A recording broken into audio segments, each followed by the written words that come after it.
The taste of blood came first.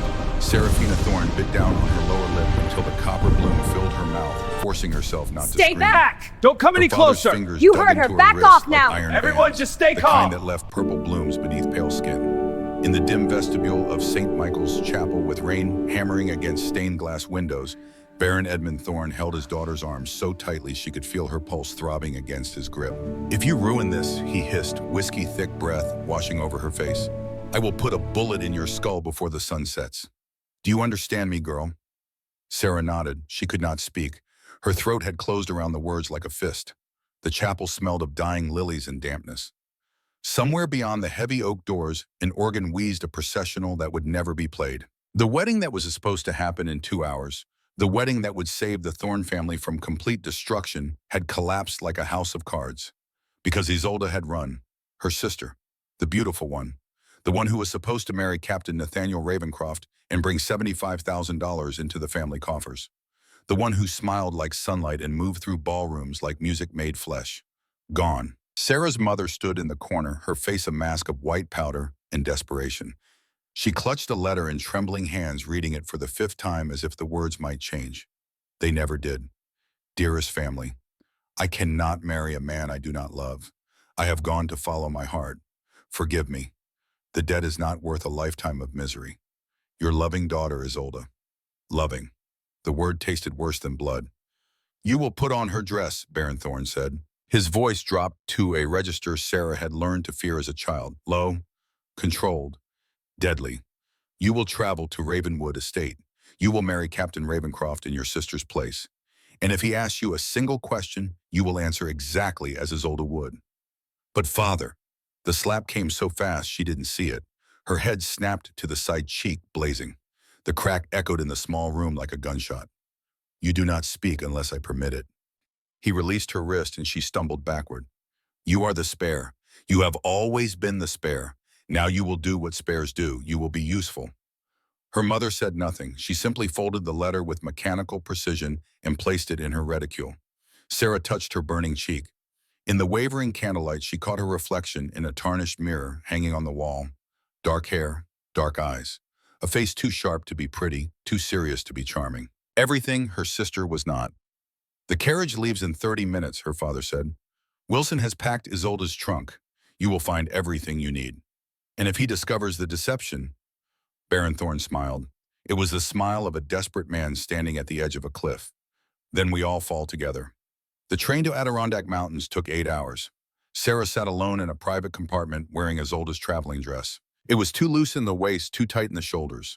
The blue silk whispered against the leather seats, with every movement a sound like secrets being told. Outside the window, New York gave way to wilderness. Pine forests rose like dark walls. Lakes flashed silver in the dying afternoon light. The world grew colder, harder, more remote with every mile. She had tried on the wedding dress before leaving Thorne Manor. Standing in her sister's room, surrounded by Isolde's perfumes and silk stockings and love letters hidden in hat boxes, Sarah had pulled the ivory gown over her head and stared at herself in the full-length mirror. She looked like a ghost wearing someone else's skin. The seamstress had pinned the waist hastily, muttering about how much weight Lady Isolde must have lost. But it wasn't weight loss. It was simply that Sarah was built differently. Narrower, harder. The girl who kept the household ledgers while her sister danced at cotillions. Now those ledgers would go unbalanced. The creditors would circle, and Baron Thorne would drink himself into a grave, unless she succeeded.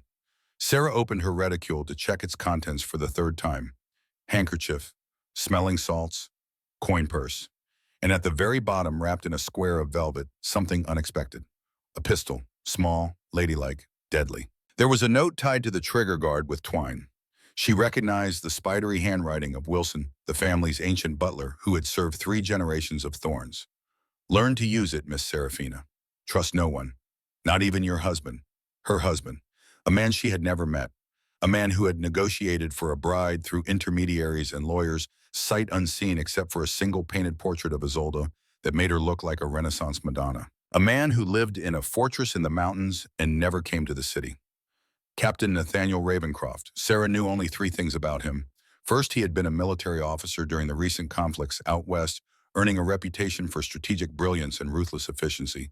Second, he had returned to civilian life 3 years ago and purchased Ravenwood Estate for an enormous sum, then vanished into seclusion. Third, he wore a silver mask to hide injuries sustained in service. A scarred recluse with a fortune to spend and no interest in romance. The perfect transaction. Except now the goods he had purchased were counterfeit. Sarah wrapped the pistol back in its velvet and closed the reticule. Through the window, she watched the sun sink behind mountains that looked like teeth. Somewhere in those peaks, a man waited for a bride who would never arrive. And in her place, he would get Seraphina Thorne, the spare. The train whistle screamed into the gathering dark. Night had fallen by the time the carriage climbed the final switchback road to Ravenwood Estate. Sarah pressed her face against the cold glass, trying to see through rain and darkness. Lightning split the sky, and for one stuttering moment, she saw it. A castle. No other word fit. Ravenwood Estate was not a country house or a gentleman's manor. It was a fortress of gray stone perched on a cliff edge with towers that clawed at the storm clouds and walls thick enough to withstand siege. Below, she could hear the distant roar of water crashing against rocks. The carriage jerked to a halt in a courtyard illuminated by smoking torches. Rain hammered down in sheets. A footman appeared with an umbrella, but the wind tore it inside out before Sarah could step down. She ran. Up stone steps worn smooth by centuries, through massive doors that groaned open like a mouth, into an entrance hall that smelled of wood smoke and old secrets. A woman waited there. She was perhaps 60, dressed in severe black bombazine that rustled like dead leaves. Her face was all angles and edges, carved from the same stone as the house itself. She held a candle that cast more shadows than light. "Lady Isolde," the woman said. Her voice carried no warmth. "I am Mrs. Winters, housekeeper of Ravenwood Estate. You are late." "The train was delayed," Sarah managed. Water dripped from her dress, pooling on the flagstones. "I apologize for any inconvenience. The master does not tolerate inconvenience." Mrs. Winters turned without another word, her candle leading the way. "Follow me. He waits in the chapel." The chapel, of course, because this couldn't wait until morning, because Captain Ravencroft wanted his transaction completed immediately before anyone could change their minds or discover that the merchandise had been switched. They walked through corridors that seemed to stretch into infinity. Portraits lined the walls, stern-faced men in military uniforms, women with eyes that followed movement, children frozen in poses of Victorian stiffness. Sarah tried to memorize the route. Left turn, right turn, a spiral staircase descending, another corridor.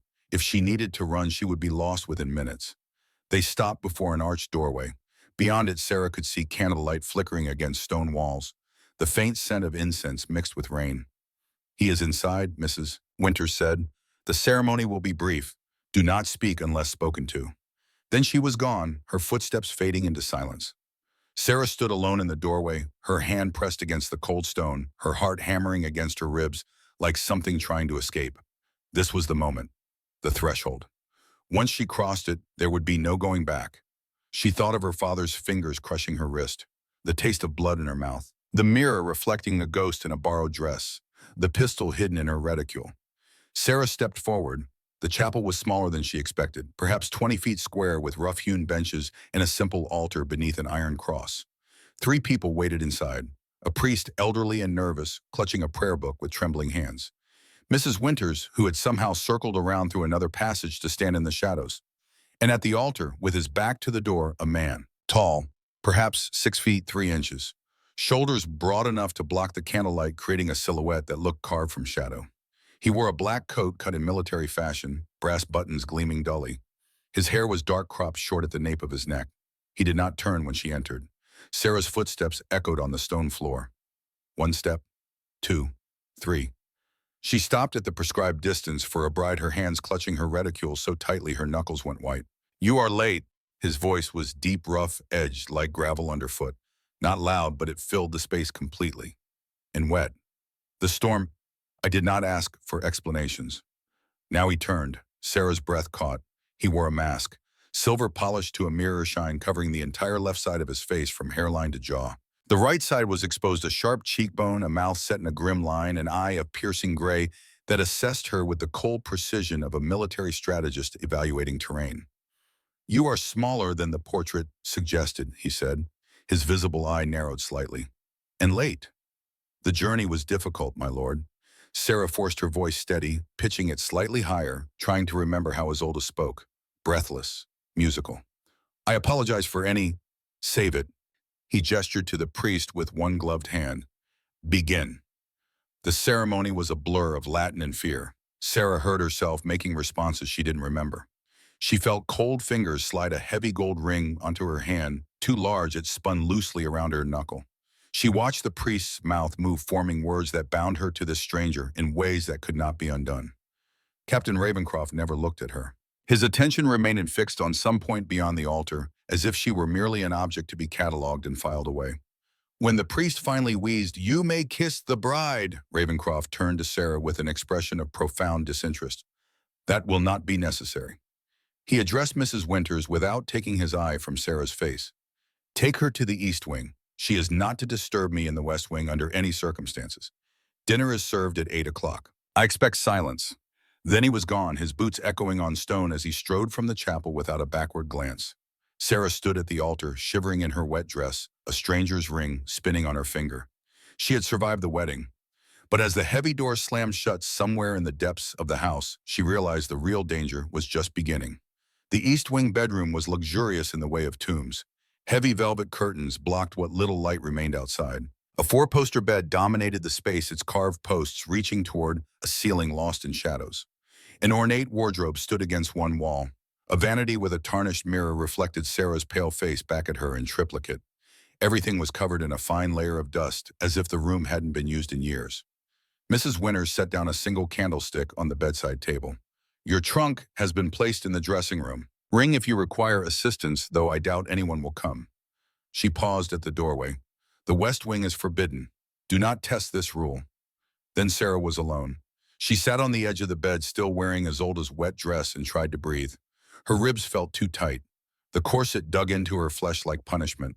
The ring slid off her finger, and she had to catch it before it rolled away. Slowly, methodically, she began to take inventory of her situation. She was married to a man she did not know. She was trapped in a fortress miles from civilization. She was pretending to be someone she was not. And she had no allies, no escape route, no plan beyond surviving the next few hours. Sarah stood and moved to the window. Through a gap in the curtains, she could see the storm still raging. Lightning illuminated a landscape of pine forests and sheer cliffs. Somewhere far below, water crashed against rocks with a sound like continuous thunder. Even if she could escape the house, where would she go? She changed into a nightgown from the trunk, another of Isolde's garments, this one trimmed with lace that itched against her skin, and sat at the vanity. The mirror reflected a stranger. Dark hair loose around her shoulders, eyes too large, and a face gone pale with exhaustion. A clock somewhere in the house chimed 8 times. Dinner. Sarah wrapped a dressing gown around herself and ventured into the corridor. It took her 15 minutes to find the dining room, getting lost twice in passages that all looked identical. When she finally pushed open the correct door, she found a table long enough to seat 20 people.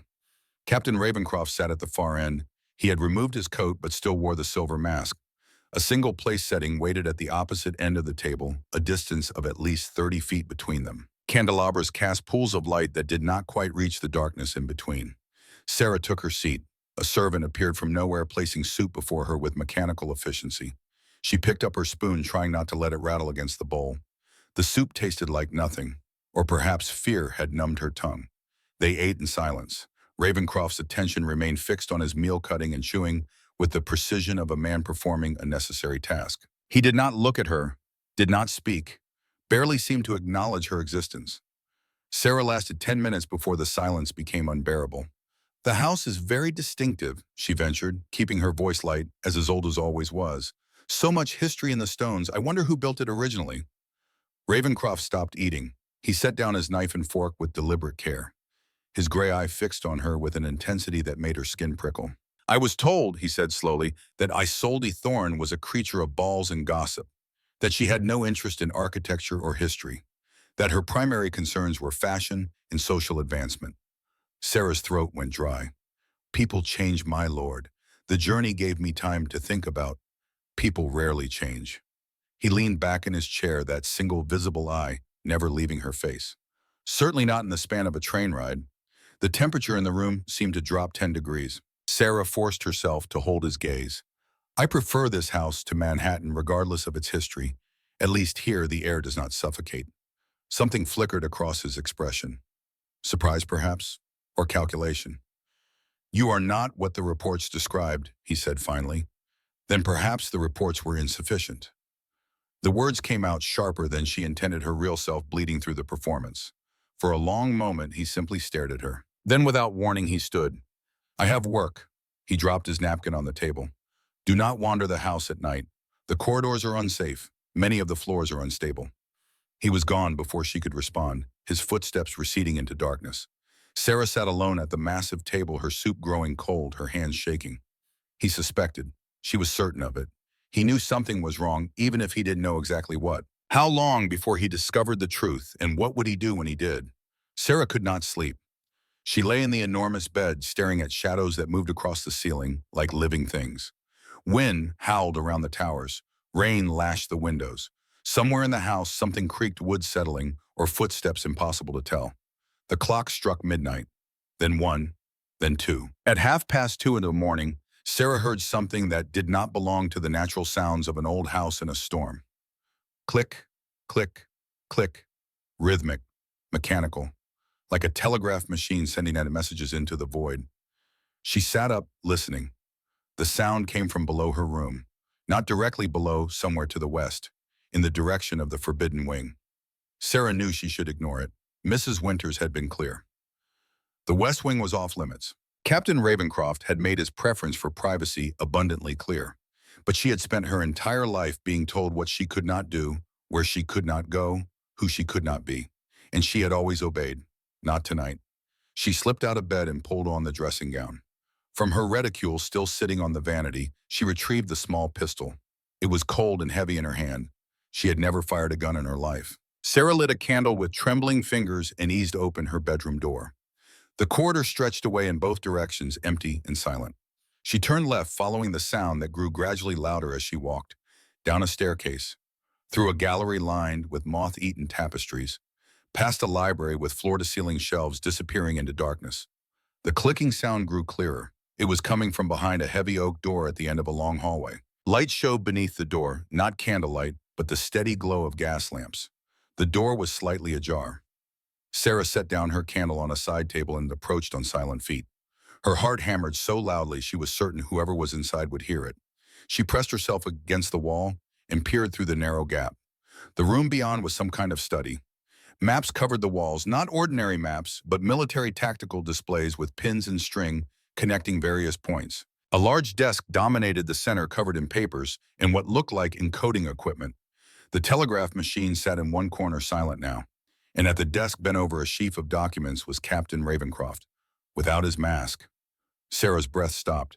She had expected horror, disfigurement, the kind of wounds that justified hiding one's face from the world. Instead, she saw a scar, a single thin white line running from his left temple to his cheekbone, barely noticeable except where it caught the lamplight. The kind of scar a man might get in a dozen different ways: a riding accident, a sparring match, a piece of flying debris. Nothing that warranted a mask, nothing that would drive a man into seclusion. His face was striking, hard-edged and severe, with the kind of bone structure that artists tried to capture in marble. The symmetry was perfect, almost unsettling in its precision. The gray eyes that had seemed cold at dinner now burned with intense focus as he studied the papers before him. He was not hiding wounds. He was hiding something else entirely. A second man stood in the shadows near the fireplace. He wore the uniform of the United States Army, a sergeant's insignia visible on his sleeve. "Your Grace," the sergeant said, and Sarah's world tilted sideways. "If you intervene personally at the Capitol assassination attempt, you risk exposure. The entire government will know the Duke of Ashenmere is alive." The Duke of Ashenmere. Sarah pressed her hand over her mouth to stifle a gasp. The Duke of Ashenmere had been one of the wealthiest and most powerful men in America, a hero of the Western campaigns, a trusted advisor to presidents. And he had died 3 years ago in a fire at the British Embassy. His death had been front-page news for weeks, except he was sitting 20 feet away from her, alive and studying assassination plots. The Duke died in the embassy fire. Ravencroft no Ashenmere, said, his voice carrying complete authority.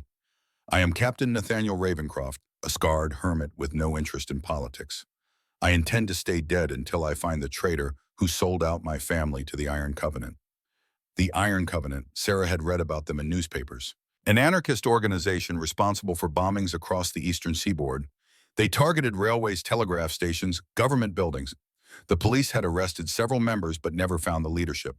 The president will be in Washington for his inauguration ball in 4 days, the sergeant continued. Our intelligence suggests the Covenant will attempt another strike before then. But first, there's the Opera House in Albany tomorrow night. Cleveland will be attending. Thrush shifted her weight to hear better. The floorboard beneath her foot let out a groan like a dying animal. Both men's heads snapped toward the door. Ravencroft's hand moved faster than thought, pulling a revolver from a desk drawer and aiming it directly at the gap where Sarah stood frozen. Come out, he commanded, his voice ice cold. Now! There was no point in running. He would catch her in seconds, and she had nowhere to go in this labyrinth. Sarah pushed the door open and stepped into the light. Her hands raised the small pistol dangling uselessly from 2 fingers. For a long moment, no one moved. Ravencroft stared at her, the gun held steady in a 2-handed grip aimed at her chest. His uncovered face showed shock, then calculation, then something that might have been recognition. You were listening, he said, not a question, a statement of fact. Yes, Sarah lifted her chin. If she was going to die, she would do it with dignity. And I heard everything. He lowered the gun slowly. Who are you, Pum? The sergeant stepped forward, hand on his own weapon. Sir, we need to quiet Miller. Ravencroft's eyes never left Sarah's face. Answer the question, who are you? This was it, the moment of truth, the moment when the entire deception collapsed and took her down with it. Sarah took a breath. My name is Seraphina Thorne, as old as my sister. She ran away before the wedding. My father forced me to take her place. Silence. Then Ravencroft laughed. It was a harsh, humorless sound like rocks grinding together. So the Thornes are not just bankrupt, he said, setting the gun on the desk with a sharp click. They are swindlers. He stepped closer into the full light, his scarred face illuminated. They sent me the spare instead of the prize, the bookkeeper instead of the bell. They sent the one who can keep ledgers, solve ciphers, and keep secrets, Sarah said, surprised by the steadiness in her own voice. She gestured to the maps on the wall with her free hand, the one who reads more than fashion plates. He moved closer still, close enough that she could see flecks of blue in his gray eyes. You think you can keep this secret? He swept a hand toward the maps, the equipment, the evidence of his hidden life. Do you have any idea what you've walked into, Seraphina Thorne? You're hunting the Iron Covenant, she said quietly. The group that bombed the rail stations in New York last spring. They're planning to assassinate President Cleveland. And if the wrong people learn that Duke Nathaniel Ashenmere didn't die in that embassy fire 3 years ago, they won't just kill you for breach of contract. He finished, his voice dangerous and low. They'll burn this house down with all of us inside it. Sarah looked at the maps. She had always had a talent for patterns, for seeing connections in numbers and logistics. The red pins on the map marked railway stations, telegraph offices, government buildings. The lines of string showed routes and timing. The bombing patterns, she said, her analytical mind engaging, despite the fear. They're not random. They're targeting communication hubs and supply lines. You're trying to predict the next attack. His eyes narrowed. How do you know about the Covenant? I read newspapers, Your Grace. Not just society columns. The attacks all follow a logistics pattern. Whoever's running the Covenant understands military supply chains. For a long moment, he simply stared at her. Then he turned to Miller. Leave us. Sir, she knows. I said leave us. The sergeant hesitated, then bowed stiffly and disappeared through a side door. Alone, Ravencroft walked to a sideboard and poured 2 glasses of brandy. He handed one to Sarah. His hands were steady. Hers were not. Drink, he ordered. You look like you're about to faint, and I have no smelling salts. Sarah downed the brandy in one burning gulp. It seared her throat and brought tears to her eyes, but it also steadied something inside her. Here is our situation, Seraphina Thorne, Ravencroft said, leaning against the desk, crossing his arms. I am legally dead. The title of Duke of Ashenmere is in abeyance. I operate as Nathaniel Ravencroft, a scarred, bitter nobody, so that I can move in shadows and hunt the men who killed my family and tried to kill me. He paused, his gray eyes never leaving her face. I needed a wife to cement my cover. A recluse is suspicious, but a recluse with a vapid, high-maintenance wife complaining about the isolation and the weather, that's a man who has simply given up on life. Perfect camouflage. Understanding dawned. You wanted Isolde because she would make you seem pathetic. Precisely. He took a sip of his own brandy. Instead, I have you, intelligent, observant, and a liar. These are dangerous traits in a wife, but they could be useful traits in an ally. I am not a spy, she whispered. Not yet, he said, but here's what matters. You cannot leave because you know my secret. I cannot send you back because your father has already spent my money. So we make a bargain. What kind of bargain? You will play the part of Isolde Ravencroft. You will be the spoiled, miserable mistress of Ravenwood Estate. You will complain about the weather. You will write letters home about my terrible temper. You will convince the world that I am a scarred monster and you are a tragic bride. He stepped closer and Sarah caught the scent of gunpowder and ink and something darker. In return, he continued, I will save your family. I will pay off not just the immediate debts, but clear the mortgage on your father's estate. I will ensure your sister is not pursued for breach of contract. And when my work is done, when the Iron Covenant is destroyed, I will grant you an annulment and a settlement that will make you independent for the rest of your life. It was a devil's bargain. She knew it. But looking at him, seeing the weariness in the lines of his face, the burden of carrying a dead man's name, she felt something unexpected. Recognition. He was hiding just as she had hidden her entire life. I have one condition, Sarah heard herself say. His eyebrow rose. You are in no position to negotiate. I am the only one who knows your face, she countered. My condition is this, I will not be a prop.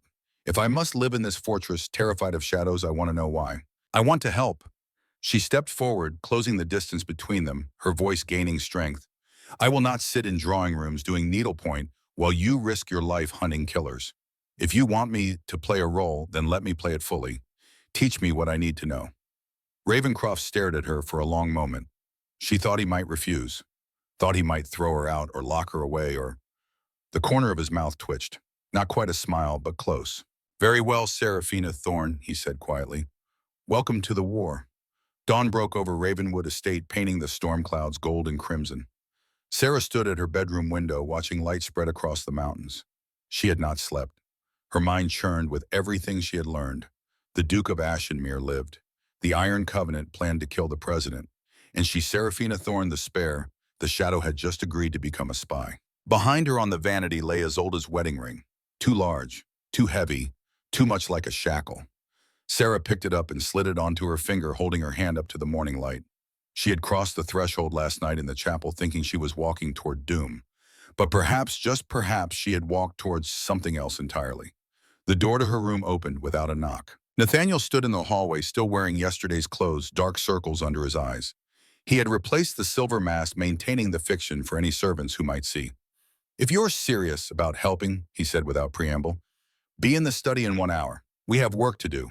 And Seraphina, the mask stays on when anyone else is present. Not because I'm hiding scars, because every servant, every delivery person, every visitor must believe the story. One slip and we're both dead. Then he was gone. Sarah looked down at the ring one more time. It caught the light, throwing golden sparks across the ceiling. She was no longer just Sarah Thorne, the unwanted daughter. She was no longer just playing the role of Isolde. She was something new, something undefined. And for the first time in her life, that thought didn't terrify her. It felt like freedom. 8 days changed everything. Sarah stood in the basement, shooting range beneath Ravenwood Estate, powder smoke stinging her nostrils, her hands steady on the grip of a Colt revolver. 20 feet away, the paper target showed 8 holes clustered around the center mass. 2 misses, 8 hits. Again, Nathaniel said from behind her, his voice carrying no praise or criticism, simply the command of a military officer drilling a recruit. He still wore the silver mask down here. Sergeant Miller was present, and though Miller knew the truth about Nathaniel's identity, they maintained protocols. The mask was a reminder that any breach of security could be fatal. Sarah thumbed back the hammer, sighted down the barrel, and fired. The recoil no longer surprised her. She had learned to anticipate it, to let her body absorb the shock and return to position. 9 hits. Better, Nathaniel said, but you're still thinking too much. When the moment comes, you won't have time to think. It has to be muscle memory. He moved to her side, not touching, but close enough that she could feel the heat radiating from his body in the cool underground air. The Covenant doesn't give second chances. Neither can you. Sarah lowered the gun. You're certain there will be such a moment. I'm certain that men who bomb railway stations don't stop because we ask nicely. He took the revolver from her hands, checked the chambers with practiced efficiency, and set it on the bench. The Iron Covenant has been escalating. First infrastructure, then government offices. The next logical target is a person. The president, or someone close to him. Nathaniel pulled a telegram from his coat pocket. This arrived from Washington an hour ago. President Cleveland will attend the opera in Albany tomorrow night. A public appearance, 800 guests. Perfect chaos for an assassination. Sarah's pulse quickened. Tomorrow, that's not enough time to... It's never enough time. He folded the telegram and met her eyes through the mask. That's why we go tonight. I need you with me. The words sent electricity down her spine.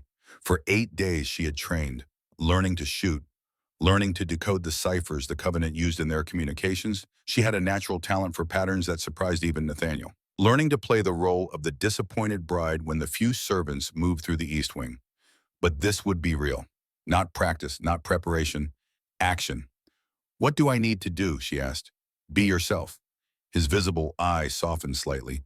The intelligent, observant woman who notices things others miss, just in a very expensive dress.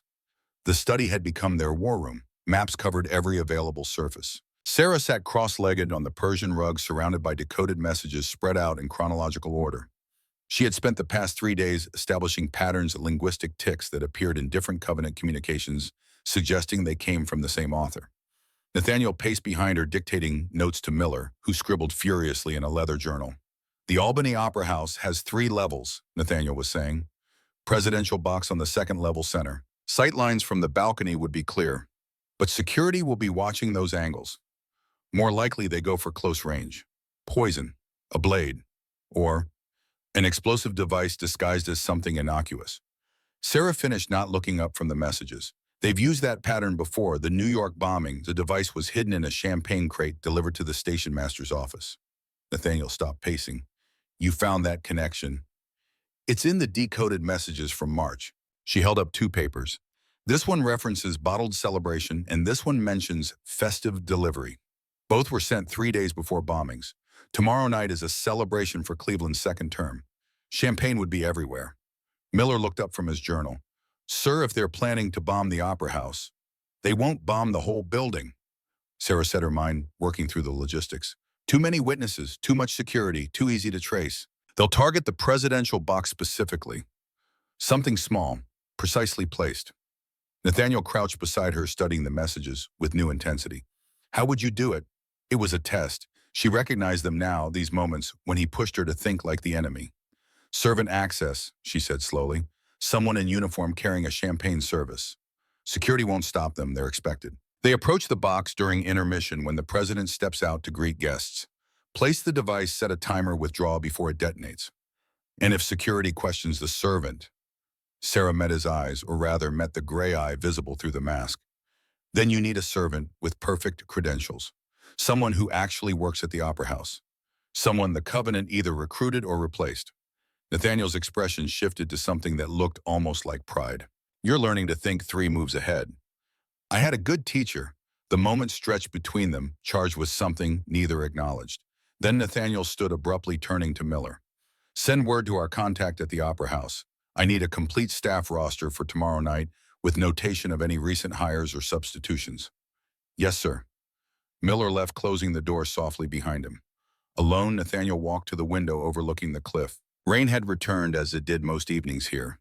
The glass reflected his masked face like a dark mirror. You don't have to do this, he said without turning. Tomorrow night will be dangerous. If the Covenant discovers who I am, who we are, they won't hesitate to kill us. I know. Sarah rose, gathering the decoded messages into neat stacks. But you can't do this alone. You need someone who can move through that crowd without suspicion. Someone who can watch the angles you can't. I need you safe. The words came out roughly, as if torn from somewhere deep. Sarah crossed to stand beside him at the window. Their reflections merged in the glass, 2 ghosts standing in a fortress of stone and secrets. I stopped being safe the moment I put on Isolde's wedding dress, she said quietly. I'm already in this war, Nathaniel. The only question is whether I fight or hide.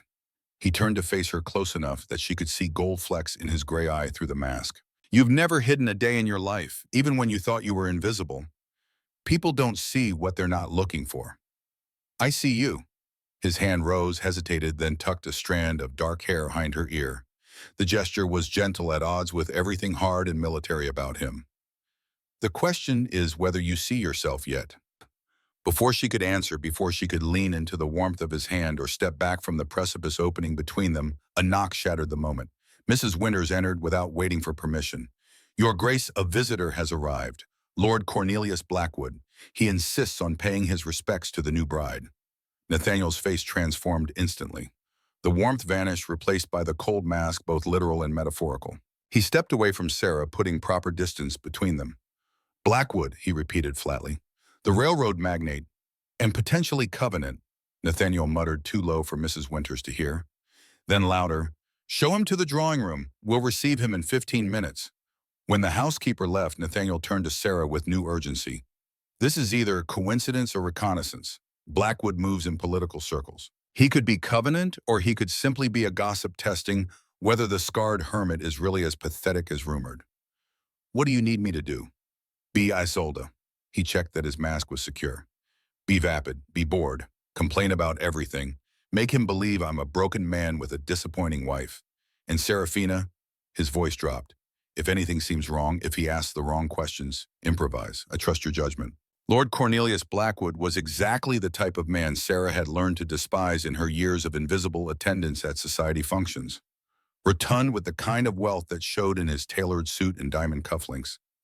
His smile never reached his eyes, which darted around the drawing room cataloging everything, the threadbare upholstery, the water stains on the ceiling, the gaps in the portrait collection where paintings had been sold off. He was assessing weakness like a shark scenting blood. Captain Ravencroft, Blackwood said, extending a hand weighted with rings. I was shocked, I say, to hear of your marriage.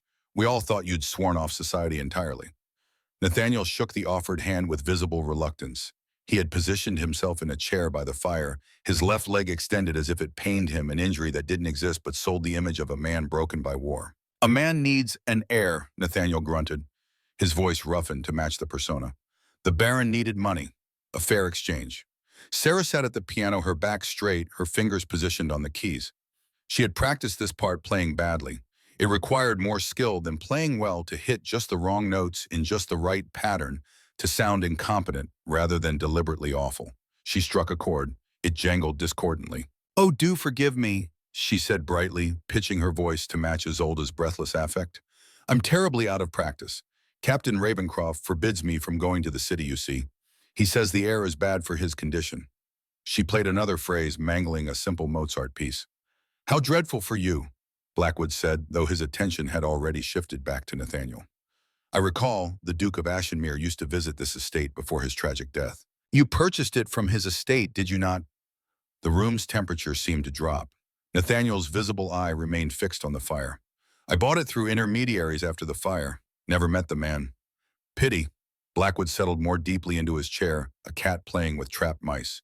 They say he kept extensive records, journals documenting his work in military intelligence, lists of names, operational details. Some even whisper about a safe hidden somewhere in these very walls. Fishing. Sarah's hands stilled on the keys. She could feel Nathaniel's tension from across the room, the way a wire pulled too tight feels before it snaps. If there were such a safe, Nathaniel said carefully, I would have found it by now. Unless you didn't know where to look. Blackwood's smile widened. I've made quite a study of estate sales, Captain. Things get overlooked, hidden in plain sight. Sarah stood abruptly, nearly knocking over the piano bench. A safe! Oh, how thrilling! Both men turned to stare at her. What do you mean, my dear? Blackwood asked, leaning forward. This wasn't in their script. But Sarah saw the opening and took it. Just yesterday, I found the most marvelous secret panel in the library. She clasped her hands together, channeling every vapid debutante she'd ever observed. I was so excited I thought it might contain jewels or love letters. Captain Ravencroft gives me nothing but gloom and old books. She could feel Nathaniel's shock radiating across the room, but she pressed on, watching Blackwood's face carefully. And was there anything inside? Blackwood's voice had gone sharp with interest. Sarah laughed, a tinkling sound. Moldy account ledgers from 1750. Can you imagine? I was devastated. Not even a gold coin. She walked to Blackwood, leaning in conspiratorially. Do you know where I might find better hiding places? This house is dreadfully dull. I need some entertainment. Blackwood's eyes had dulled with disappointment. I'm sure I couldn't say, Lady Ravencroft. Such a shame. Sarah drifted to the tea service, pouring with exaggerated care. Now, Lord Blackwood, you must tell me about New York fashions. Is it true that bustles are growing even larger? Captain Ravencroft wouldn't know a bustle if it struck him in the face. For the next 20 minutes, she buried the man in a torrent of meaningless chatter about fabrics and hemlines and the latest scandal involving the Vanderbilt daughters. She could see him deflating, losing interest, ready to escape. When his carriage finally rolled away down the mountain road, Sarah stood at the window watching until it disappeared into the pine forest. Nathaniel came to stand beside her. He removed the mask now that they were alone, a small intimacy that had developed over 8 days of working together. "You took a risk," he said, "but it worked." She turned to face him. He wasn't looking for a safe, Nathaniel. He was looking at your hands. "My hands." When you mentioned the deed to the estate, your hand clenched. Right hand, fourth finger. There's a tan line where you used to wear a ring. She reached out, not quite touching her finger, hovering over the pale band of skin on his hand. The Ashenmere signet ring. You stopped wearing it when you became Ravencroft, but your skin remembers. Nathaniel stared at his own hand, as if seeing it for the first time. Then he looked at her, and even without the mask, she could feel the intensity of his gaze. "You saved me," he said quietly. "Again. I told you I pay attention." The space between them felt charged, dangerous. Nathaniel reached up slowly as if giving her time to retreat and cupped her face with one hand. His palm was warm, calloused from weapons training. "Seraphina Thorne," he said, his voice rough, "you are the most dangerous woman I've ever met." Is that a compliment or a warning? Both. He leaned closer and Sarah's breath caught. She could see the exact moment he decided to kiss her, the way his eyes dropped to her mouth, the slight intake of breath. "Sir." Miller burst through the door, then froze. "Apologies, but this is urgent." Nathaniel stepped back, the professional soldier returning instantly. "Report." "Our contact at the Opera House confirmed it. One of the champagne servers was replaced 2 days ago. New hire. No references, but he came with a letter from someone high in Cleveland's circle. Security waved him through." "That's our man," Nathaniel said. Description: late 20s, dark hair, thin, Eastern European accent. Sarah's blood went cold. "Alexei Volkov." Both men turned to her. "I've seen his name in the decoded messages," she said, crossing to the desk and pulling out a file. "He's mentioned 6 times. Never directly, but always in connection with technical preparation. I think he's their bomb maker." Nathaniel took the file, scanning it quickly. Then he looked at Sarah, and she saw the decision forming behind his eyes. "The opera is tomorrow night," he said. "We have approximately 20 hours to stop an assassination." "Then we'd better get dressed for the theater," Sarah replied. The carriage to Albany left at dusk. Sarah wore a gown of midnight blue silk that belonged to some duchess's estate collection, hastily altered to fit her narrower frame. The bodice was stiff with jet beads that caught lamplight like armor. A domino mask of black lace covered her eyes, not sufficient disguise for anyone who knew her, but enough to blend into the massed crowd at a gala opera performance. Nathaniel sat across from her, dressed in formal evening wear that transformed him completely. The silver mask remained, but coupled with the elegant tailoring, it looked theatrical rather than medical, dangerous rather than damaged. Miller sat beside Nathaniel, dressed as a gentleman's valet. 2 other men Nathaniel trusted, former soldiers from his Western campaigns, followed in a second carriage. "When we arrive," Nathaniel said, reviewing the plan for the 3rd time, "we separate. I'll position myself near the presidential box with Miller. You'll circulate through the main floor, watching for anything unusual." "Define unusual at a society event," Sarah said dryly. "You'll know it when you see it." He met her eyes. "If anything goes wrong, if you sense danger, you signal Miller. He'll extract you immediately. Do not try to be a hero." "We've had this conversation. And we'll have it again until you promise." Sarah leaned forward, her voice dropping low. "I promise to be careful, but I won't promise to run if you're in danger. We're partners now, Nathaniel. That means we protect each other." His jaw tightened, but he didn't argue further. Instead, he reached into his coat and withdrew a small object wrapped in velvet. "Give me your hand." Confused, Sarah extended her right hand. He unwrapped the velvet to reveal a derringer, tiny, ornate, deadly. "It fits in a reticule," he said, placing the weapon in her palm. 2 shots. Enough to buy you time to escape if I can't reach you."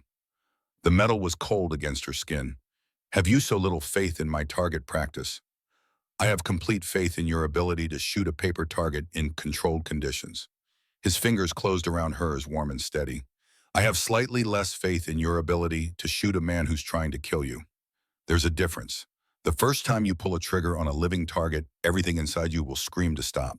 And if I freeze, then you die." He released her hand. "Don't freeze, Seraphina. The world needs you alive." The carriage rolled on through darkness, carrying them toward Albany and whatever waited in the glittering trap of the Opera House. Sarah tucked the derringer into her beaded reticule and felt its weight settle against her hip like a secret. She had been invisible her entire life. The spare, the shadow. Tomorrow night she would need to be invisible again. But this time she would be watching, and if necessary, she would act. The transformation was complete. A weapon in silk and jet beads. A ghost at the opera. And she was ready. The Albany Opera House blazed with light like a palace dropped into upstate darkness. Carriages lined the circular drive, disgorging women in jewel-toned silks and men in formal black. Gas lamps illuminated marble columns and gilded archways. Through tall windows, Sarah could see the glitter of the massive chandelier in the main hall, thousands of crystals catching light like frozen fire. 800 guests, one president, and somewhere in that elegant crowd, a killer. Nathaniel helped her down from the carriage, his gloved hands steady on her arm. To any observer, they were just another wealthy couple attending the season's most prestigious event. His mask drew glances, but not suspicious ones. Half the women wore decorative masks, and his simply looked more permanent. "Ready," he murmured, too low for anyone else to hear. "No," Sarah admitted, "but that's never stopped me before." The ghost of a smile crossed his visible features. Then they were moving up the steps, swept into the current of silk and champagne and expensive perfume. Inside the opera house was a cathedral dedicated to wealth. Red velvet everywhere on the walls, the seats, the heavy curtains framing the stage. Gold leaf caught lamplight and threw it back in warm waves. The ceiling soared 3 stories up, painted with scenes of classical mythology. "The presidential box," Nathaniel said, guiding her subtly with a hand on her lower back, "is second-level center. See the special drapery." She followed his gaze. A box with extra security, 2 men in dark suits flanking the entrance, was draped in patriotic bunting. Through the gap in the curtains, she could see President Cleveland himself, a large man with a thick mustache, laughing at something his wife had said, unaware that death was being prepared somewhere below. "I'll position myself near the box," Nathaniel continued quietly. "Miller is already in place on the 3rd-level balcony with a rifle. If Volkov appears, we take him before he can place the device. And if he's already placed it, then we find it before intermission." They separated at the bottom of the grand staircase. Nathaniel climbed toward the 2nd level, his bearing military straight despite the feigned limp. Sarah drifted toward the main floor, accepting a glass of champagne from a passing server, not drinking it, just holding it as camouflage. She began to walk the perimeter of the hall, her eyes moving constantly. Servants in white jackets circulated with champagne and canapes. Security personnel tried to look subtle and failed. Guests clustered in groups, gossiping and preening. Everything looked normal. But Sarah had spent her life watching from the edges while Isolde danced at the center. She knew what normal looked like, and she knew how to spot the details that didn't fit. Like the server near the east entrance, who moved too deliberately, his tray perfectly balanced, but his eyes scanning the room with tactical precision. Or the woman in the green dress who touched her reticule too often as if checking something inside. Or the man who had been standing in the same spot for 10 minutes, never drinking from his champagne glass, just watching the stairs that led to the presidential level. Sarah moved closer to the server, pretending to admire a painting while observing him peripherally. Dark hair, thin build. When he turned to offer champagne to a cluster of women, she caught his profile. Her heart stopped. It was him, Alexei Volkov, the name from the decoded messages. The bomb maker. He was here, wearing a server's uniform, carrying a tray of champagne glasses that clinked together with every step. Sarah forced herself to breathe normally, to not react, to stay invisible. She needed to signal Nathaniel, but he was a full floor above her, and if she made any sudden movement, Volkov might notice. The orchestra began tuning their instruments. The opera would start in 15 minutes. Volkov was moving toward the stairs. Sarah set down her champagne glass and began to follow, staying back, using other guests as cover. He climbed the stairs smoothly, his tray balanced on one hand.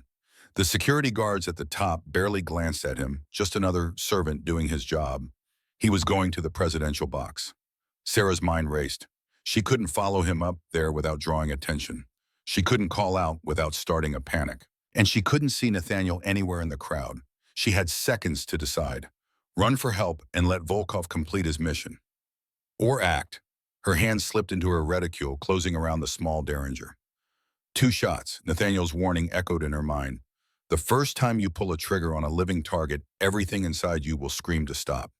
She was about to find out if she was capable of it, but then another option occurred to her. One that didn't require murder. Sarah gathered her skirts and began ascending the stairs. Not running would draw attention, but moving with the purposeful stride of someone who belonged exactly where she was going. At the top of the stairs, one of the security guards stepped into her path. "Ma'am, this level is restricted." My husband is seated in box 7, Sarah said, pitching her voice to carry just the right note of aristocratic irritation. I need to retrieve my wrap before the performance begins. Unless you'd prefer I freeze through 3 hours of Wagner. The guard hesitated. Box 7 was real, she'd memorized the seating chart. And a wealthy woman demanding access to her own box was exactly the kind of problem guards learned to avoid. Quickly, ma'am. She swept past him, heart hammering, down the corridor lined with private boxes. Through the gap in the presidential box's curtain, she could see Cleveland settling into his seat, his wife beside him, aides arranging themselves in the back row, and there, 20 feet ahead, Volkov disappearing into box 9, adjacent to the presidential box. Empty, dark, perfect position for an explosive device placed against the shared wall. Sarah reached box 9 just as Volkov emerged, his tray now empty of champagne glasses. Their eyes met for a fraction of a second. He knew. She saw recognition flare in his face, not of who she was, but of what she represented. Threat, witness, problem. His hand moved to his jacket. Sarah didn't think. She acted. She screamed. Not a scream of fear, but of theatrical outrage. You, she pointed at Volkov with shaking hand, you dare show your face here after what you did. Heads turned. The security guard from the stairs came running. Guests in nearby boxes pushed aside curtains to see the commotion. Volkov froze, caught between flight and maintaining his cover. This man, Sarah announced to the growing audience, her voice carrying the practiced projection of someone who'd spent years watching Isolde command attention, insulted my sister at the Vanderbilt ball last month, called her a... She lowered her voice to a scandalized whisper that somehow carried further than a shout. A woman of negotiable virtue gasps, murmurs. The security guard grabbed Volkov's arm. Ma'am, I'm sure there's been a mistake. There is no mistake. Sarah stepped closer, deliberately blocking Volkov's path to the stairs. I would recognize that weasel face anywhere. My husband will demand satisfaction. Guards, remove this creature before I faint. More security arrived. Volkov tried to pull away, reaching again for his jacket, but hands seized him from all sides. Sir, you'll need to come with us. Let me go. Volkov's accent thickened with stress. This woman is insane. I have never. And then Nathaniel was there, emerging from the shadows of the corridor like an avenging spirit. His mask caught the lamplight, his voice cut through the chaos like a blade. Release him to my custody, he commanded, producing a badge that Sarah had never seen before, some kind of federal authority. This man is wanted for questioning in connection with railway sabotage. I'll take him from here. The guards hesitated, but Nathaniel's bearing, the absolute authority in his voice, decided them. They transferred Volkov's arms to Nathaniel's grip and Miller's, who had appeared behind him. Volkov thrashed once desperately. You don't understand. It's already... Nathaniel's fist connected with Volkov's temple with surgical precision. The bomber crumpled, unconscious. The device, Sarah said urgently, dropping the theatrical persona. He placed it in box 9. Nathaniel was already moving, dragging Volkov's limp body with him. Miller, get him out. Sarah, clear this corridor. Tell them there's a gas leak. Everyone to the main floor immediately. She didn't question. She turned to the security guard, channeling every ounce of baronial authority she'd ever witnessed. There's a gas leak in this section. I can smell it. Can't you evacuate these boxes at once before we all suffocate? The guard's eyes widened. Gas leaks were a constant fear in buildings lit by gas lamps. He began pounding on box doors, shouting evacuation orders. Sarah followed Nathaniel into box 9. The box was small, intimate, designed for 6 people at most. Velvet chairs faced the stage. And against the wall, shared with the presidential box tucked behind a curtain, sat a silver champagne bucket. Nathaniel knelt beside it, his hands steady despite the sweat beading on his forehead. Get back. Not a chance. He didn't waste time arguing. He lifted the champagne bottle from the bucket, carefully water sluicing off the glass. Underneath, packed in ice, was a metal cylinder no bigger than a cigar case. Nitroglycerin, Nathaniel breathed, enough to bring down the wall and everyone in the next box. Can you disarm it? I can try. His fingers moved over the device, tracing wires. There's a timer mechanism, clockwork. It's set for... He tilted it toward the lamplight. 22 minutes. Right at the crescendo of Act 1, when the music would mask the explosion. Sarah's throat went dry. 22 minutes. I need tools, wire cutters, but if I move this wrong... The device made a soft clicking sound. They both froze. Orshaw, Nathaniel said very quietly, we could remove the entire thing.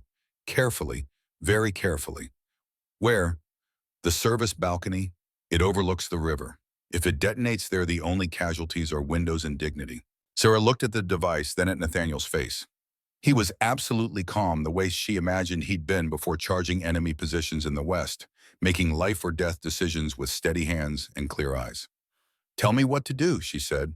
"Fill that champagne bucket with ice. Pack it tight. I'm going to nest the device in the center. Ice will help stabilize the nitroglycerin. Then you're going to walk behind me, clearing a path while I carry this bucket like it contains the crown jewels. Smooth, steady, no sudden movements. And if someone bumps you, then we meet our maker in a very dramatic fashion." He looked at her, and despite everything, there was warmth in his eyes. "Still want to stay?" "Shut up and let me pack the ice." They worked in silence, her hands scooping ice from the champagne service cart in the corridor, him carefully lowering the device into the pack center. When it was nested securely, Nathaniel lifted the bucket with both hands, cradling it against his chest. "Now," he said, "walk ahead of me, clear path to the service stairs. If anyone approaches, stop them. I don't care how, just keep them back." Sarah stepped into the corridor. The boxes were evacuated now. Security herding confused patrons toward the main stairs. She began walking toward the back of the theater, toward the servants' passages. A woman in diamonds tried to approach. "What's happening? Is there truly a gas leak?" "Stay back," Sarah commanded. "This champagne is for the president. Presidential champagne. Very important. You must not interfere with presidential champagne delivery." The woman blinked, confused, and let them pass. Behind her, Sarah could hear Nathaniel's measured footsteps. Not too fast, not too slow. The soft slosh of water and ice in the bucket. They reached the service stairs, descended one level. The corridor here was narrow, utilitarian, lit by bare gas flames. A door at the end opened onto the service balcony, a small platform where workers took breaks overlooking the Hudson River 60 feet below. Nathaniel shouldered through the door. Cold air rushed in, carrying the smell of water and night. He moved to the balcony railing and very, very carefully lifted the bucket. "On three," he said. "1, 2, 3. He heaved the bucket over the railing. Sarah watched it fall, tumbling end over end, ice and water and device spiraling toward black water. It hit with a splash she couldn't hear over the river's current. They waited. 5 seconds, 10, 15, nothing. "The current must have carried it away," Nathaniel said, "or the impact disarmed the mechanism. Or we just got very, very lucky." Sarah sagged against the railing, her legs suddenly weak. "We did it. You did it." Nathaniel turned to her, and there was something fierce in his expression. "That performance in the corridor, the insulted sister routine you gave us the time we needed. Without that, you would have found another way." But pleasure bloomed in her chest at the praise. "What happens to Volkov? Miller will have him in a safe house by now. And once we make him talk, he'll lead us to whoever's funding the Iron Covenant." Nathaniel stepped closer. "But that's for tomorrow. Tonight," a voice from the doorway made them both spin. How touching. Lord Cornelius Blackwood stood in the service corridor, flanked by 2 men in dark suits. And in his hand, gleaming dully in the gaslight, was a revolver pointed directly at Sarah's heart. "I must admit," Blackwood continued. His jovial mask dropped to reveal something cold and reptilian beneath. "I didn't expect the spare Thorn girl to cause quite so much trouble. But then intelligence officers so rarely do what we expect." "Isn't that right, Your Grace?" Nathaniel moved subtly, placing himself between Sarah and the gun. "I don't know what you're talking about." "Please." Blackwood's laugh was ugly. "Did you really think that ridiculous mask would fool anyone who knew the Duke of Ashenmere? I've been watching you for months, waiting for you to expose yourself. And tonight you've given me everything I need." Sarah's mind raced. Blackwood wasn't just Covenant. He was high-ranking, important enough to know Nathaniel's true identity. "The bomb was never meant to kill Cleveland," she said slowly, pieces falling into place. "It was meant to flush out the Duke." "Very good." Blackwood beamed at her like a teacher with a promising student. "The president's death would have been a bonus, certainly. But the real prize was always forcing Ashenmere into the open. And here you are, the dead Duke, alive and well and caught red-handed, interfering with Covenant operations." "What do you want?" Nathaniel asked, his voice deadly calm. "I want what the Covenant has always wanted, the journals. The ones you kept during your time in military intelligence. Names, operations, royal connections. You hid them before the embassy fire, didn't you? Somewhere even the Covenant couldn't find them." Blackwood gestured with the gun. "Tell me where they are, and I'll make your death quick. Both of you. A tragic murder-suicide. The Mad Duke kills his deceiving bride, then himself. So Shakespearean. And if I refuse, then I start shooting pieces off your wife until you reconsider. Blackwood aimed the gun at Sarah's hand. Perhaps a finger first. Ladies care about their hands. Nathaniel moved faster than thought. He lunged forward, tackling Blackwood at the waist, driving him backward into the corridor. The gun discharged, the shot going wild, plaster exploding from the ceiling. The two guards grabbed for Nathaniel. Sarah didn't hesitate. She pulled the Derringer from her reticule and fired. The tiny gun barked once. One of the guards screamed and stumbled back, clutching his shoulder. Not a killing shot, but enough. The second guard backhanded her. Sarah's head snapped sideways, stars exploding in her vision. She fell hard, the Derringer skittering across the floor. Through blurred sight, she saw Nathaniel and Blackwood wrestling for the revolver. They crashed into the wall, grappling Blackwood's weight advantage, pressing Nathaniel back toward the balcony door. The injured guard lurched towards Sarah, reaching for her throat. She kicked up hard, her silk slipper, catching him in the knee. He toppled. She scrambled for the Derringer, fingers closing around the grip. One shot left. She rolled, brought the gun up, and fired at the uninjured guard who was pulling a knife. The bullet caught him in the thigh. He went down cursing. But when she looked back toward the balcony, her blood turned to ice. Blackwood had Nathaniel bent backward over the railing, the revolver pressed under his chin. The mask had been torn away in the struggle. Nathaniel's face fully exposed, and from below on the main floor where confused guests were milling after the evacuation, someone would see. "The dead Duke," Blackwood shouted. "Everyone look, Duke! Nathaniel Ashenmere lives, the man who betrayed his country, who faked his own death, who—" Nathaniel's hand shot up, grabbing Blackwood's wrist and twisting violently. Bone cracked. Blackwood screamed. The gun fell. And then Nathaniel simply released the railing and let himself fall backward. "No!" Sarah's scream tore from her throat as both men tumbled over the balcony and landed on the safety platform 6 feet below, used for maintenance. Nathaniel had known it was there, had planned the fall. He rolled to his feet, grabbed Blackwood by his collar, and slammed his fist into the man's face. Once, twice, 3 times.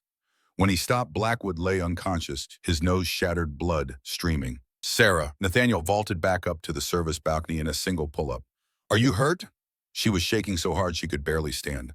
"I thought you fell. I thought—" He pulled her against his chest, his arms steel bands around her. "I'm here. I'm alive. We both are." Below, security was flooding into the service area, whistles blowing, shouts of confusion. Nathaniel looked down at where Blackwood lay groaning on the maintenance platform. Then he looked at the growing crowd below, where faces had turned upward, where people were pointing and gasping. The Duke of Ashenmere's face fully visible in the Opera House lights. The secret was out. "Well," Nathaniel said, a strange calm settling over his features, "I suppose we're done hiding." Sarah sat in a Washington hotel room, reading the accounts with a kind of numb detachment. None of them got the story quite right. Some claimed Nathaniel had been working undercover for the president all along. Others suggested he'd been hiding from gambling debts. The most creative suggested he'd been imprisoned in a Turkish harem and recently escaped. Only one paper, a small Albany Gazette, mentioned that Lady Ravencroft bore a striking resemblance to Seraphina Thorne, younger sister of the missing Isolde Thorne. That reporter had been persuaded to retract the story. Miller's work, Sarah suspected. There was a knock at the door. Nathaniel entered without waiting for permission, as he'd been doing since the Opera House. He carried a telegram and looked exhausted. He'd been in meetings with federal authorities for 3 days straight, explaining everything, defending himself against accusations that seemed to multiply hourly.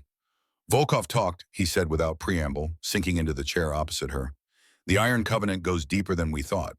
Blackwood was just middle management. The real architect is Senator Augustus Grimwald," Shra finished. She held up a decoded message she'd been working on. "I found his signature pattern in 17 different communications. He's been funding the Covenant for 2 years. Nathaniel stared at her. "How did you—" "I've had nothing to do but decode messages for 3 days while you were being interrogated by every federal agency in existence." She set down the paper. "Grimwald is planning something bigger than the Opera House. Something involving the president's inauguration ball. Tomorrow night." "Show me." They spent the next hour bent over decoded messages, tracing patterns, building the case. Grimwald had been careful, but not careful enough. The logistics were there if you knew how to read them. A plan to strike at the White House during the inauguration celebration. 600 guests, the entire federal government. "We need to tell the Secret Service," Sarah said. "We will." Nathaniel sat back, rubbing his face. Without the mask, he looked younger, but also more worn, the weight of his real identity settling back onto his shoulders. But there's something else we need to discuss. The tone of his voice made her look up. President Cleveland wants to meet you, Nathaniel continued, to thank you personally for saving his life.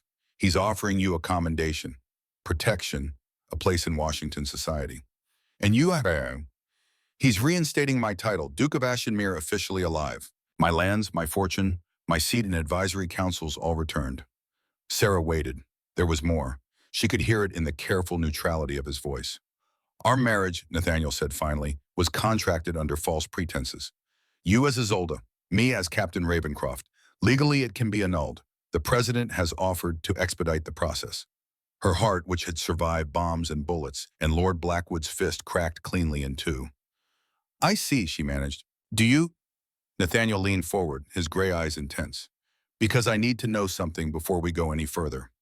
When I offered you this deal, annulment and independence, when the work was done, was that what you wanted, or did I trap you into accepting terms you never wanted in the first place? Sarah stood walking to the window. Below, Washington sprawled in late afternoon light, a city of power and possibility. A place where, with the president's favor and a generous settlement, she could make a life entirely her own. No father, no debts, no pretending to be someone she wasn't. Freedom. Exactly what she'd thought she wanted. Ask me a different question, she said quietly. What question? She turned to face him. Ask me the question you're afraid to ask. Nathaniel rose, crossing to her slowly. When he spoke, his voice was rough. Did you stay for the deal? Or did you stay for me? I stayed because leaving would have meant going back to being invisible, Sarah said. But I fought beside you because you were the first person who ever saw me. Really saw me. Not the spare. Not Isolde's shadow. Just Serafina. He reached up, cupping her face with both hands. Then I need to ask this properly. Not as part of a bargain. Not as a cover story. Not as Captain Ravencroft hiding from the world. He stepped back and, to her absolute shock, lowered himself to one knee. Serafina Thorne, he said. You are the most intelligent, courageous, infuriating woman I have ever met. You turned my careful plans into chaos and somehow made everything better for it.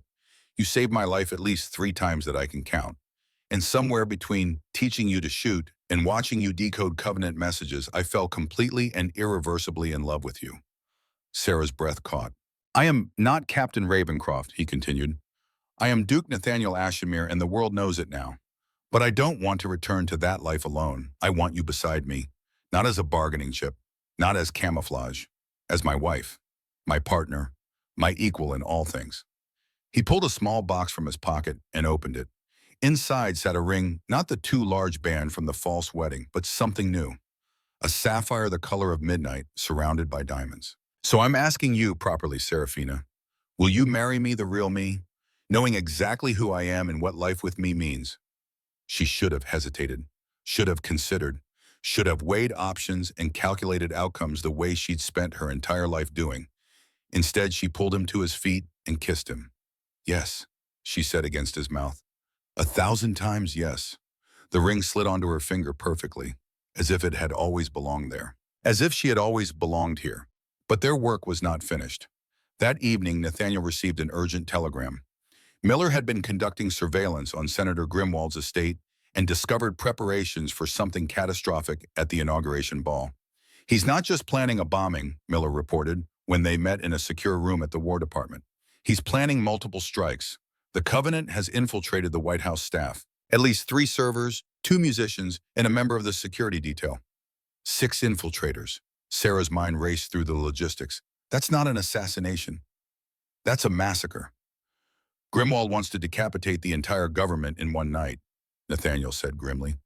Kill the president, the cabinet, the Supreme Court justices. Create enough chaos for the Covenant to seize power in the vacuum. Then we stop him, Sarah said, publicly, so everyone sees what he is. Nathaniel looked at her. You're thinking of a trap. I'm thinking we've been hunted for weeks. It's time to become the hunters. She pulled out a blank sheet of paper and began sketching. Grimwald doesn't know we've broken his codes. He doesn't know Volkov talked. As far as he knows, we're dead or discredited after the Opera House. So we let him think he's won, Nathaniel said slowly, understanding dawning. Let him proceed with his plan. But we identify every infiltrator, replace them with our own people, and when he gives the signal to strike, we spring the trap, Sarah finished. In front of 600 witnesses in the entire federal government, he'll have nowhere to hide. Miller nodded slowly. It's risky. If we miss even one infiltrator. We won't, Sarah said with more confidence than she felt. Because I'm going to that ball. And I'll know which servers aren't moving right, which musicians aren't playing their instruments, which guards are watching the wrong things. Absolutely not, Nathaniel said. If something goes wrong, then I'll improvise, like I always do. She met his eyes.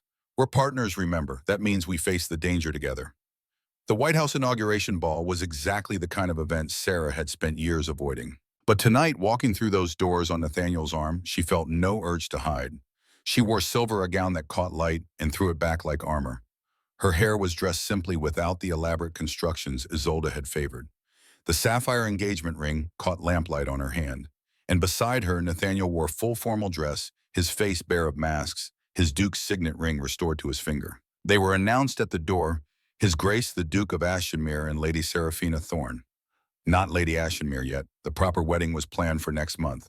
But tonight she didn't need his name to feel like she belonged. President Cleveland approached immediately, his wife on his arm. Your Grace, Lady Seraphina. He bowed. The President of the United States bowed to them. I understand I owe you both my life twice over now. The service has confirmed Senator Grimwald's plot. He'll be arrested tonight, along with his co-conspirators. We had excellent motivation to keep you alive, Mr. President, Nathaniel said. Still, Cleveland turned to Sarah. Young lady, I'm told you personally disarmed a bomber at the Opera House using nothing but theatrical histrionics and a two-shot Derringer, and that you've been instrumental in breaking the Covenant's codes. That's the kind of resourcefulness this country needs. Sarah felt heat rise to her cheeks. I did what needed to be done, sir. As did your fiancé. Cleveland's expression grew serious. There are those who question why the Duke of Ashimere faked his death, why he worked outside official channels. But I am not one of them. Sometimes the most important battles are fought in shadows by people the world underestimates. He raised his voice slightly, addressing the nearby crowd.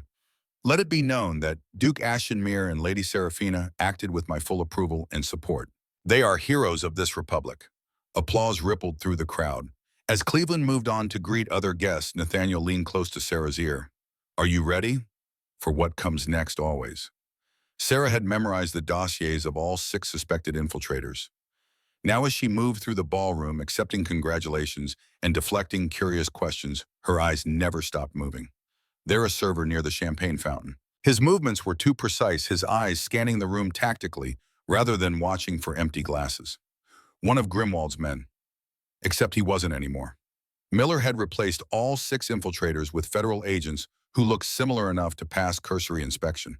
The real infiltrators were in custody 2 floors below, being interrogated. And Senator Augustus Grimwald, arriving fashionably late with his wife, had no idea his entire operation had been compromised. Sarah watched him enter. He was perhaps 55, silver-haired and distinguished, wearing his senatorial authority like a crown. His eyes swept the room, cataloging his targets. The president, the cabinet, the justices, all the people he planned to kill in approximately 90 minutes when the band played Hail Columbia and his infiltrators would strike simultaneously. Except they wouldn't. Grimwald made his way through the crowd, shaking hands, playing the role of patriotic senator. He passed within 10 feet of Sarah without recognizing her. Why would he? She was nobody. The spare Thorne girl who'd married a duke. Invisible. Perfect. Sarah drifted closer, positioning herself near enough to hear his conversations. He was giving signals, subtle nods to each of his supposed infiltrators. They nodded back, confirming they were in position.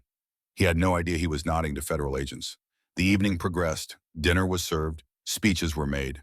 President Cleveland toasted the Republic's future, and all the while Sarah watched Grimwald, watched him check his pocket watch, watched him calculate timing, watched him begin to position himself near the exit, ready to slip away before the carnage began. The band began to play Hail Columbia. This was it, the signal. Grimwald's hand moved to his coat pocket, reaching for something. And then Nathaniel was there, flanked by Miller and a dozen federal marshals. Senator Augustus Grimwald, Nathaniel said, his voice carrying across the ballroom with military authority, you are under arrest for treason, conspiracy to commit murder, and the funding of anarchist terrorism against the United States government. The music stopped. The entire ballroom froze. Grimwald's face went white, then red. This is outrageous. I am a United States Senator. You have no authority. I have the president's authority. Nathaniel pulled out a warrant signed by Cleveland himself. And I have evidence, communications decoded by my fiancé testimony from your accomplice, Alexei Volkov, financial records showing payments to the Iron Covenant. Lies, Grimwald snarled. Fabrications from a man who faked his own death to hunt traitors like you. Nathaniel stepped closer, his voice dropping to a lethal quiet that somehow carried further. You tried to kill the president. Twice. You bombed American citizens. You sold out your country for power. You cannot prove. We can prove everything. Sarah stepped forward, holding a folder thick with decoded messages. Your signature pattern is in 17 different Covenant communications, Senator. You weren't even subtle about it. Grimwald's eyes finally focused on her. Recognition sparked. The Thorn girl. The spare who got lucky.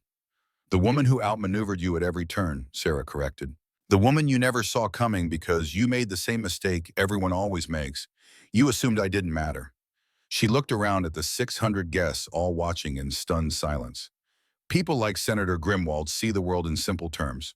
The powerful and the powerless. The noticed and the invisible. They think the invisible don't matter, don't count, can't fight back. Her voice rang clear across the ballroom. They're wrong. Marshals surrounded Grimwald. He tried to pull away, reaching into his coat. Miller's hand shot out, catching Grimwald's wrist. He extracted a small pistol from the senator's jacket. Were you planning to shoot the president yourself, Senator? Or just your agents? I have done nothing wrong, Grimwald shouted, desperately playing to the crowd. This is a conspiracy. The Mad Duke and his lying bride frame an innocent man. An innocent man, President Cleveland said, stepping forward, his voice cold as granite, does not plant bombs in opera houses. An innocent man does not recruit assassins to infiltrate the White House. An innocent man does not plan to murder 600 people, including the President of the United States. He addressed the room, his voice carrying the weight of presidential authority. I have seen the evidence. I have read the decoded messages. I have interviewed the captured infiltrators who confessed their orders came from Senator Grimwald. This man is a traitor to his country and to every principle this republic holds sacred. The crowd erupted. Some gasped, some applauded, some simply stared in shock. Grimwald was dragged away, still shouting denials that became increasingly hysterical as the marshals hauled him toward a waiting police wagon. When the doors finally closed behind him, silence fell over the ballroom. Then President Cleveland began to applaud. The entire room joined in. Nathaniel and Sarah stood in the center of it all, hands clasped as 600 people celebrated not just the foiling of a plot, but the triumph of intelligence over power, cunning over authority. The invisible made visible, the spare made essential. Later, when the crowd had thinned and the excitement had faded to exhausted relief, Sarah and Nathaniel found themselves alone on a White House balcony. The city spread below them, gas lamps twinkling like grounded stars. Is it really over? Sarah asked. The immediate threat is over. Nathaniel wrapped an arm around her shoulders. But there will be other threats, other conspiracies. The work is never truly done. Good, Sarah said, surprising herself. Because I'm not ready to retire to tea parties and needlepoint. He laughed, the sound warm and genuine. What do you want, Serafina, really want? She thought about it, about the girl she'd been 3 weeks ago, about the woman she'd become, about the future spreading before her like an unmapped country. I want to keep fighting, she said finally, not because I have to, but because I choose to. Because there are people like Grimwald who think the powerless don't matter, and someone needs to prove them wrong. Someone like us, Nathaniel said. Someone exactly like us. He pulled her closer, kissed the top of her head. Then that's what we'll do. Together. The article was brief, mentioned diplomatic missions, cultural exchanges, the usual activities of titled aristocrats with too much money and time. It did not mention that the cultural tour included stops in Vienna, where the Iron Covenant had established new cells, or that the Duchess had personally decoded 7 threatening messages in the past month, or that both Duke and Duchess now carried weapons at all times. In a train compartment crossing the Atlantic, Sarah studied a map of Vienna, while Nathaniel cleaned a revolver with practiced efficiency. The contact says there are at least 12 Covenant members in the city, she said, embedded in government offices. Then we have work to do. Nathaniel set down the gun and pulled her close. Are you certain you want this life? It's not too late to choose something easier. Sarah thought about easy, thought about invisible, thought about the girl she'd been who let life happen to her instead of making it happen. I don't want easy, she said. I want true. And this fighting beside you using my skills for something that matters, this is the truest thing I've ever done. Then let's show Vienna what we can do. But before they could return to the maps and plans, there was a knock at their compartment door. Nathaniel opened it carefully. A young woman stood in the corridor, travel-worn and nervous. Isolde. Sarah stood slowly, her heart suddenly pounding. She hadn't seen her sister since the morning of the false wedding, hadn't known where Isolde had gone after fleeing with her poet. Ellie, Isolde said softly, using the childhood nickname. May I come in? Sarah nodded, unable to speak. Isolde entered and closed the door behind her. She looked different, thinner, harder around the edges. Her beautiful face showed lines of worry that hadn't been there before. I saw the newspapers, Isolde said, about the opera house, about Senator Grimwald, about everything. She twisted her hands together. I came to apologize. For running, for leaving you to face father alone, for being a coward when you needed me to be brave. You followed your heart, Sarah managed. I don't blame you for that, but I blame myself. Isolde's eyes filled with tears. All my life I was the golden one, the beautiful one, the one everyone wanted, and I never once thought about what that meant for you, how it felt to always be second, always the spare. She stepped forward, her voice breaking. And then you did something I could never do. You walked into danger. You saved people. You became everything I only pretended to be. You're the diamond Ellie. You always were. I was just shiny. Sarah felt something loosen in her chest, a knot she hadn't even known was there. What happened to your poet? She asked. He left me for an heiress in Chicago. Isolde laughed bitterly. Turns out love isn't worth much when the money runs out. I've been working as a seamstress. It's honest work. Hard work. I'm learning to be someone real instead of someone decorative. That's good, Sarah said, and she meant it. Isolde glanced at Nathaniel, then back at Sarah. I don't expect forgiveness. I just wanted you to know that I'm sorry, and that I'm proud of you. So incredibly proud. I forgive you, Sarah heard herself say, not because you asked, but because holding on to anger would make me smaller, and I'm done being small. The sisters embraced, tears flowing freely now, years of jealousy and resentment and misunderstanding melting away in the face of hard-won honesty. When they finally pulled apart, Isolde wiped her eyes. I'll go. I know you're busy saving the world. Wait, Sarah caught her hand. Where will you go? Back to New York. I have a position with a dressmaker there. It's not much, but it's mine. Isolde, Nathaniel said quietly, speaking for the first time. The Duke of Ashenmere has many properties, including a townhouse in Manhattan that sits empty. If you wanted to establish a dressmaking business, you could use the ground floor. Rent-free for the first year. Isolde stared at him. Why would you do that? Because my wife loves you, Nathaniel said simply, and because everyone deserves a second chance to become who they were meant to be. Fresh tears spilled down Isolde's cheeks. Thank you, both of you. As Isolde left to return to her own compartment, Sarah leaned against Nathaniel, exhausted and relieved. That was kind of you, she said. I'm not kind, I'm practical. He kissed her forehead. A happy sister-in-law is much less likely to cause trouble than an angry one. Liar, you're softer than you pretend. Only with you. They sat together in comfortable silence, watching Europe approach through the salt-sprayed windows, ready for whatever came next. Because they had started as strangers forced into marriage. They had become partners in war. And now they were something more. Something the world had no name for yet. A team, a weapon, a force. The Duke and Duchess of Ashenmere. And they were just getting started.